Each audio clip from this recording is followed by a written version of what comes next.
আসসালামু আলাইকুম। চোখের রোগ সানি বা ক্যাটারাক্ট সম্পর্কে আলোচনা করব। সানি, ক্যাটারাক্ট। সানি হলো জন্মগত, বয়সজনিত ও আঘাতজনিত রোগের অস্বচ্ছতা। সানি হলে ধীরে ধীরে ব্যথাহীন দৃষ্টিশক্তি ঝাপসা হয়ে যায়।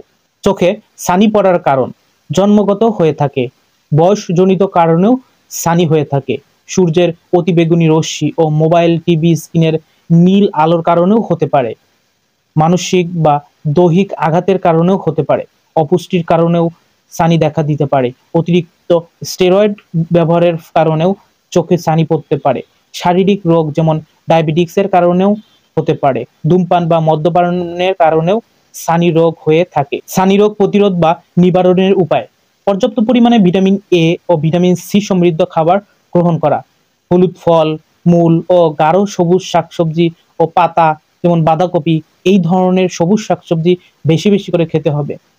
অতিবেগুনি রশ্মি যেমন ইউভি, আল্ট্রাভায়োলেট রশ্মি প্রতিরোধক চশমা বা সানগ্লাস ব্যবহার করতে হবে। ডায়াবেটিক নিয়ন্ত্রণে রাখতে হবে, ধূমপান ও মদ্যপানের অভ্যাস থাকলে বিরত থাকতে হবে। ছানি রোগের চিকিৎসা: ছানির একমাত্র চিকিৎসা হচ্ছে অপারেশন। অপারেশনের মাধ্যমে অস্বচ্ছ লেন্স বের করে কৃত্রিম লেন্স লাগিয়ে ছানি পড়া চিকিৎসা করা হয়। ছানির ড্রপ, ঔষধ বা চশমার ভালো হয় না। ছানি অপারেশনের দুইটা ধরন রয়েছে। একটা হচ্ছে স্মল ইনসিশন ক্যাটারাক্ট সার্জারি, যেটাকে সংক্ষেপে এসআইসিএস বলা হয়। এটা ছোট ছিদ্র করে অপারেশন করা হয়, হাতে কেটে এটা অপারেশন। একটু রক্তক্ষরণ বেশি হয়, হালকা ব্যথা থাকে, ভালো হতে একটু বেশি সময় লাগে।